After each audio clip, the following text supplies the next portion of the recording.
First of all, good afternoon, everybody. Thank you, really, warm-heartedly, for having me here at the forum. I'd like to extend my thanks to the CEO of ISA, Pulire D'Andrea, and extend my greetings and thank Andrea Pancani. Andrea Pancani is a prestigious expression of the information system communications in our country. I was thinking as well about this important coincidence of your forum, coincidence with the week from the 17th to the 22nd of October. As a trade union, we have devoted this week to the theme of occupational health and safety. And right these hours and right these days in so many workplaces, meetings are being held by workers and an exchange with the enterprise system and various initiatives all over the territory. And on Saturday, October 22nd, we will end with a big demonstration held on Piazza Santi Apostoli in Rome to relaunch and renew our commitment on the theme. And we do so as a result of a big experience we have achieved. I hope I'm not too rhetoric if I stress the extraordinary commitment of the social partners in the last 3 years. But specifically, I'd like to remind you those terrible months, dramatic months, from February to April in 2020, when the country was ravished, in a way, by COVID. And we, as social partners, we could build agreements whereby the productive system and the health system in this country could withstand that crisis. Without those agreements, without that responsibility expressed by social partners, that, how can I say,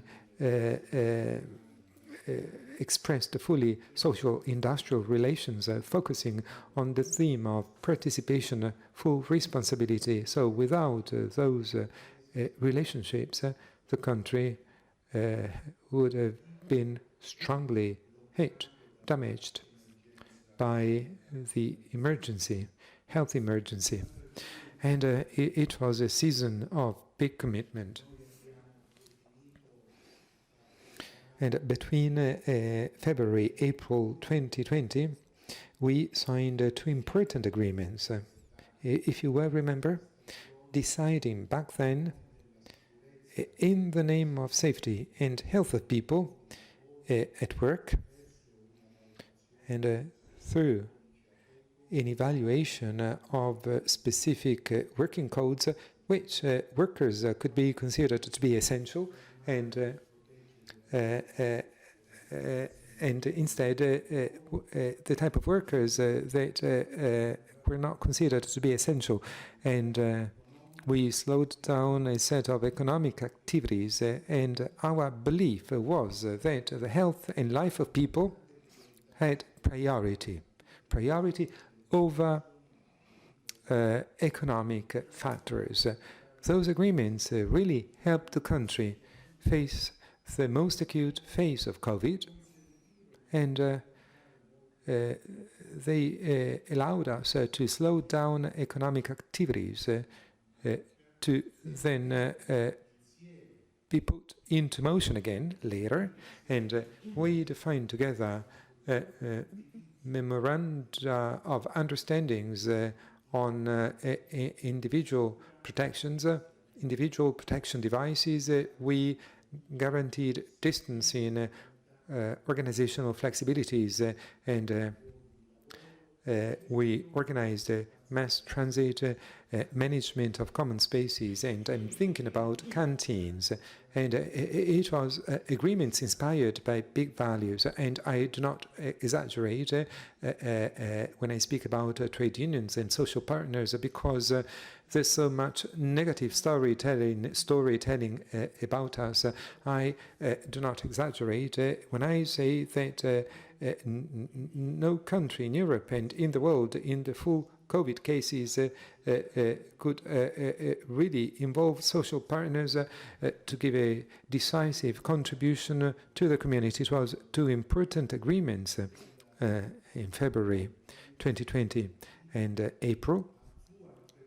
But it was also important to have updated those agreements, defining new ways of being present at work, when in April 2021 we signed two additional agreements, an agreement to update previous agreements, and the second agreement to increase vaccination at work, and in favor of so-called Green Pass, and to ask the government to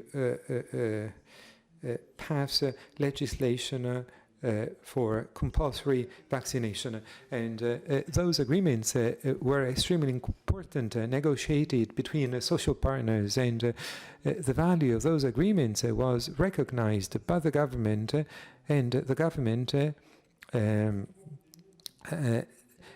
implemented the content of such agreements into decrees, and so they had a legal value. It was an extremely important activity, and at the basis of those agreements there were universal values. I'd like to repeat it again, that workplaces should be the safest place ever, and that the well-being of workers is a common objective and is of interest of workers, and it's also an important theme for companies as well, because quality of work, occupational safety, and also stability of work and training, well, all of such elements make corporate entities more productive, more competitive as well. That's why quality of work and quality of the enterprise are, for us, two sides of the same coin. And today we should, I don't know if I have some additional minutes.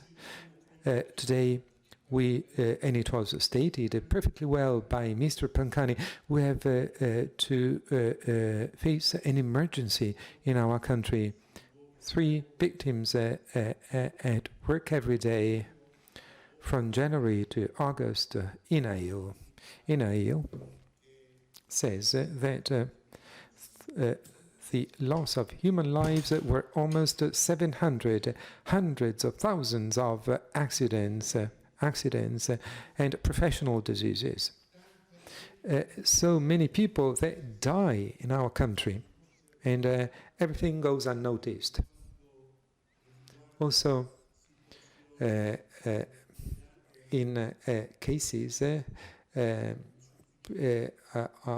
precarious contexts at work. So we have to fight against this emergency by devising a big national strategy. And it's an insult for our democracy, and it's an insult for our country to consider this emergency as a statistical figure. It's unacceptable. It's just as if we had surrendered to living with the loss of human lives. I know that I'm speaking to representatives of the entrepreneurial system of this country, and they represent quality, innovation in terms of productions as well. I recognize that there's so much social responsibility in the world of enterprises on the the importance to invest in health and safety. But there's a segment of the economic and productive system that unfortunately keeps on considering safety as a cost and not as an investment. So those enterprises that invest in safety, I repeat it again, they invest in innovation, in quality, in productivity, and also competitiveness. And those enterprises that invest in safety, they raise the reputational bar of their own company. That's why we have to keep on acting together to face the situation of emergency. And we cannot do it alone, despite a good bargaining level and good trade union relationships and also good sharing that we have pertaining to the objectives. And we should be supported by the institutions. And I'd like to just say two things. And Legislative Decree 81, dating back to 2008, well, 13 years have gone by. And back then, Italy was considered in Europe as the country that was representing good legislative measures on the theme of health and safety at work. Well, for 14 years, we haven't had implementing decrees, and the legislative action has slowed down. There's so much distraction at a national level, but also at a local level. That's why we should consider the content of a strategy that should be shared and supported by us together in a triangular fashion. The agreements I mentioned in 2020, 2021, those agreements have big value because they relaunched participation, sharing, and I'd also dare to say, even if many are ashamed, a renewed action of protagonism in our country, consultation in our country. So we have the responsibility of the trade union through its own representation in workplaces, and then the commitment of companies in the field of social responsibility. And I'd like to end renewed commitment expressed by the government. The government should invest more in this theme. How? By employing more inspectors and occupational physicians, by increasing controls, vigilance, inspections, whereby severe implementation of legislative laws can be observed, and also those contracts that are besieged by pirate bargaining, and it doesn't just produce wage dumping, and there are certain enterprises that respect the law and enterprises that instead do not observe the law.